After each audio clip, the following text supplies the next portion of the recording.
ओम शांति। आज है 15 मार्च, शिव बाबा के साकार मुरली।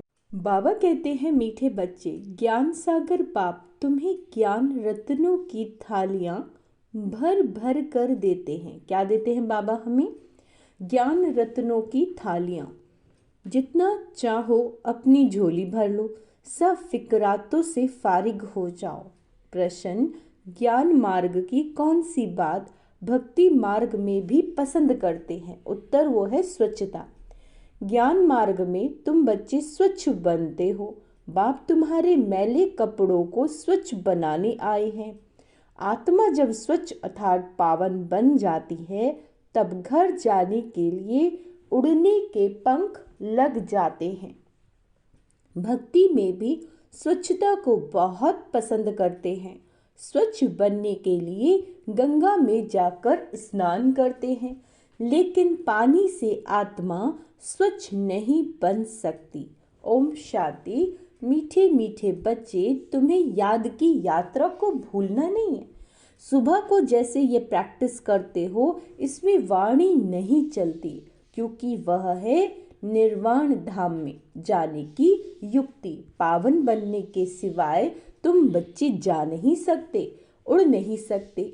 यह भी समझते हो, सतयुग जब होता है तो कितनी ढेर आत्माएं उड़कर जाती हैं। अभी तो करोड़ों आत्माएं हैं। वहां सतयुग में जाकर कुछ लाख बचेंगे, बाकी सब उड़ जाते हैं। जरूर कोई तो आकर पंख देते हैं ना। इस याद की यात्रा से ही आत्मा पवित्र हो जाती है। इनके सिवाय और कोई उपाय है नहीं पावन होने का। पतित पावन भी एक बाप को ही कहते हैं, फिर कोई ईश्वर कहते हैं, परमात्मा कहते हैं, वह भगवान कहते हैं। है तो एक, अनेक नहीं है। बाप सबका एक है। लौकिक बाप सबका अपना अपना होता है, बाकी पारलौकिक तो सबका एक ही है। जब वह, बाबा कहते हैं, वह एक जब आते हैं तो सबको सुख देकर जाते हैं। फिर सुख में उनको याद करने की दरकार नहीं, वह भी पास्ट हो गया ना। अब्बा बेस्ट पास्ट फ्यूचर प्रेजेंट का राज समझाते हैं। झाड़ का पास्ट प्रेजेंट फ्यूचर बहुत इजी है। तुम जानते हो कैसे बीज से झाड़ होता है, फिर वृद्धि को पाते पाते आखिरी में अंत आ जाता है। इसको कहा जाता है आदि मध्य अंत। वह है वैरायटी धर्मों का झाड़, वैरायटी फीचर का झाड़। सबके फीचर अपने अपने हैं। फूलों में तुम देखेंगे जैसे जैसे झाड़ वैसे वैसे उनको फूल निकलते हैं। उन सब फूलों के फीचर्स एक रहेंगे, परंतु इस मनुष्य सृष्टि रूपी झाड़ में वैरायटी है। उसमें हर एक झाड़ की शोभा अपनी अपनी होती है। इस झाड़ में अनेक प्रकार की शोभा है। जैसे बाप समझाते हैं, श्याम सुंदर, यह देवी देवताओं के लिए जब वह सतो प्रधान से तमो प्रधान बनते हैं तो वही सुंदर से श्याम बनते हैं। ऐसे श्याम सुंदर और कोई धर्म में नहीं बनते। उन्हों के फीचर्स भी देखो, जापानियों के फीचर्स देखो, यूरोपियन के फीचर्स देखो, चीनियों के फीचर्स देखो। इंडियन वालों के फीचर्स बदली होते जाते हैं। उन्हों के लिए ही श्याम सुंदर का गायन है, और कोई धर्म के लिए नहीं। यह मनुष्य सृष्टि का झाड़ है, वैरायटी धर्म है।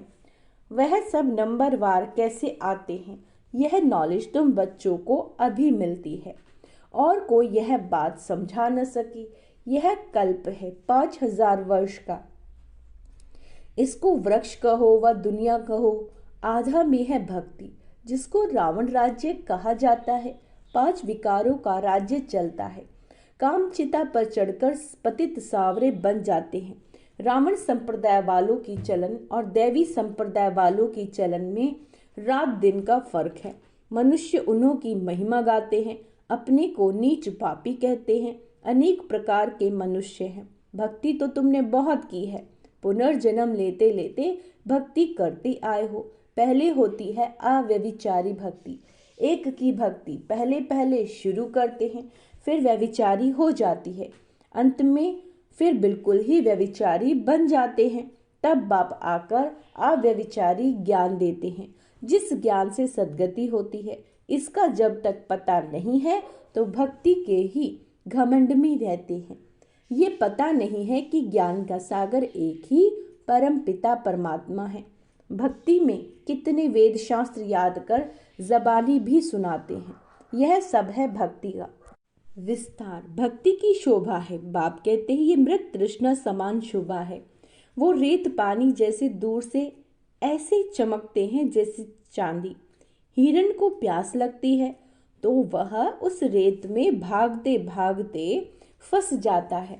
अच्छा, बाबा कहते भक्ति भी ऐसे है, उसमें सब फंस पड़े हैं।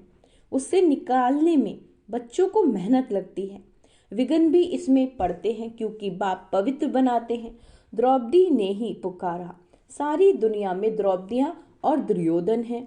और फिर ऐसे भी कहेंगे कि तुम सब पार्वतियां जो अमर कथा सुन रहे हो, बाप तुमको अमर लोक के लिए अमर कथा सुना रहे हैं।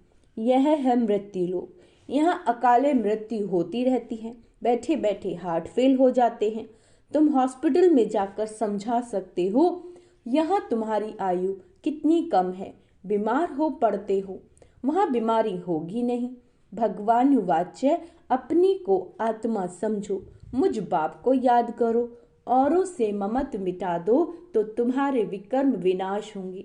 फिर कभी बीमार होंगे नहीं, काल खाएगा नहीं, आयु भी बड़ी होगी। इन देवताओं की आयु बड़ी थी ना, फिर बड़ी आयु वाले कहाँ गए? पुनर्जन्म लेते लेते आयु कम हो जाती है। यह दुख सुख का खेल है, इसको कोई जानते नहीं। मेले मलाखड़े आदि कितने होते हैं। कुंभ के मेले में कितने लोग स्नान करने के लिए जाकर इकट्ठे होते हैं, परंतु फायदा कुछ भी नहीं। रोज तुम स्नान करने जाते हो, पानी तो सब जगह सागर से ही आता है। सबसे अच्छा पानी तो कुएं का होता है। नदियों में तो किचड़ा भरा है ना। कुएं का पानी तो नेचुरल शुद्ध होता है, तो उनसे स्नान करना बहुत अच्छा होता है।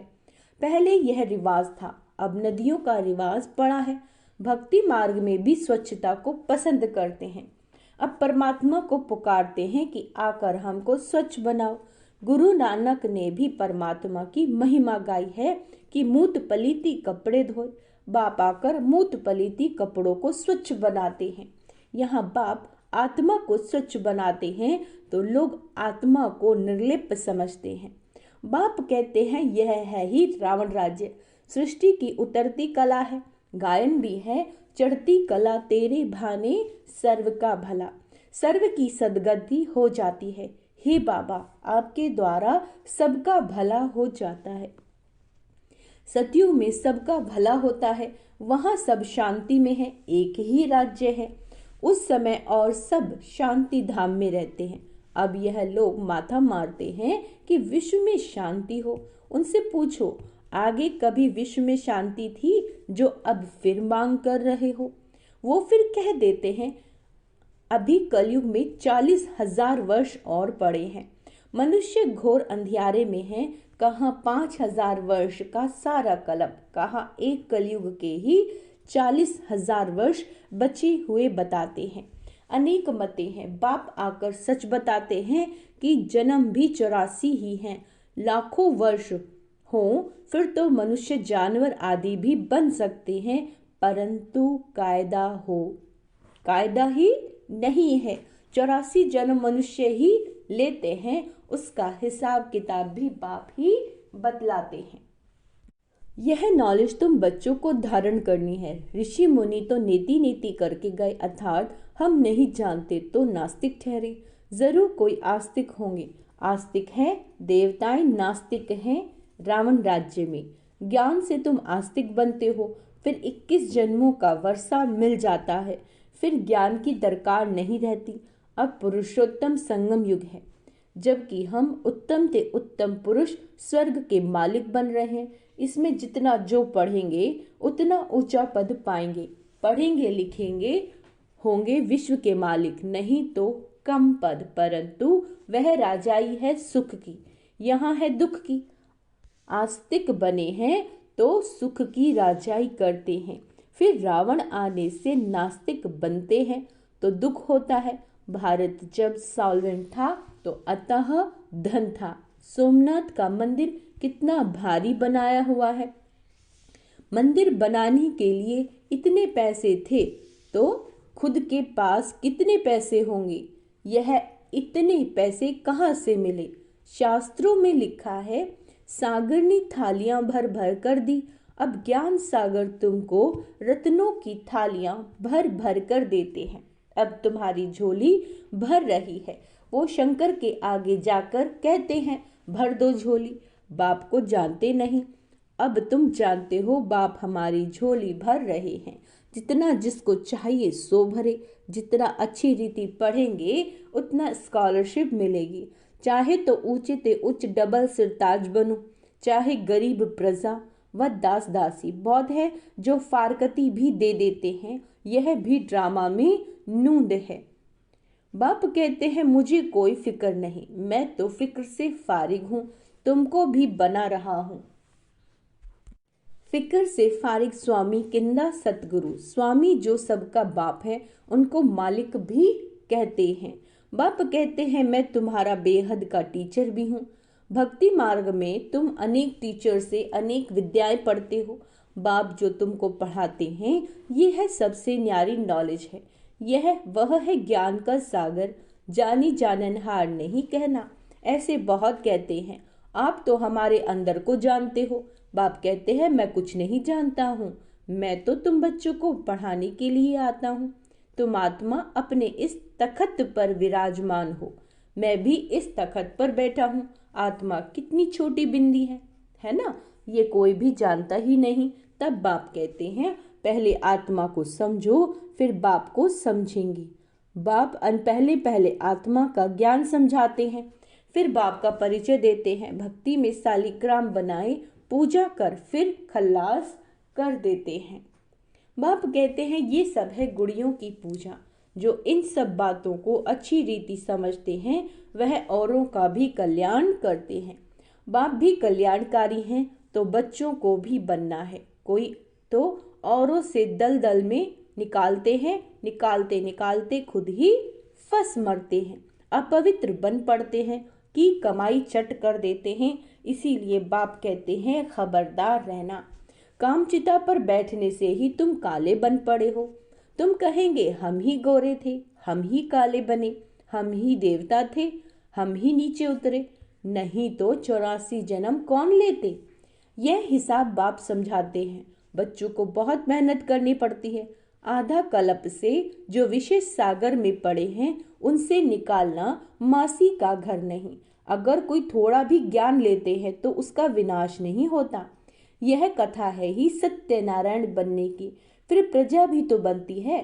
थोड़ा समझकर चले जाते हैं, हो सकता है फिर आकर समझे। आगे चलकर मनुष्यों में वैराग्य भी होगा। जैसे शमशान में वैराग्य आता है, बाहर निकले तो खल्लास। तुम भी जब समझाते हो अच्छा अच्छा करते हैं, बाहर गए खल्लास। कहते हैं ये काम उतार कर आएंगे। बाहर जाने से माया माथा मुड़ लेती है। कोटों में कोई निकलता है।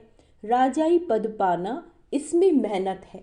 हर एक दिल से पूछे, बेहद के बाप को हम कितना याद करते हैं। कहते हैं बाबा की याद भूल जाती है। अरे अज्ञान काल में कभी ऐसे कहते हैं कि हमको बाप भूल जाता है। बाबा कहते, भल कितने भी तूफान आए तुमको हिलना नहीं है। तूफान आएगा, सिर्फ कर्म इंद्रियों से कर्म नहीं करना। कहते हैं बाबा माया ने जादू लगा दिया। बाबा कहते, मीठे मीठे बच्चे याद करो तो कट निकल जाएगी।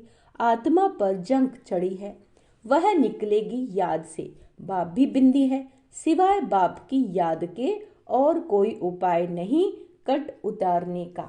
अच्छा, मीठे मीठे सिकेला दे बच्चों प्रति माता पिता बाप दादा का याद प्यार और गुड मॉर्निंग।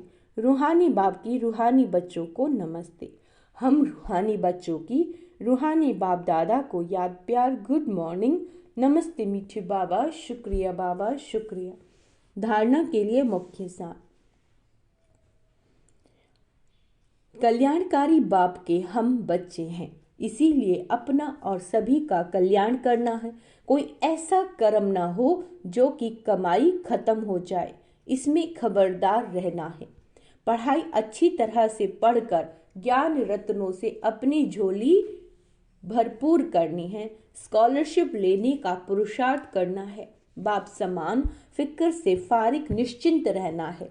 वरदान, महसूसता शक्ति द्वारा अपने स्वभाव संस्कार से न्यारा बनने वाले माया जीत भव। इस पुरानी देह के स्वभाव और संस्कार बहुत कड़े हैं, जो मायाजीत बनने में बहुत बड़ा विघ्न रूप बनते हैं।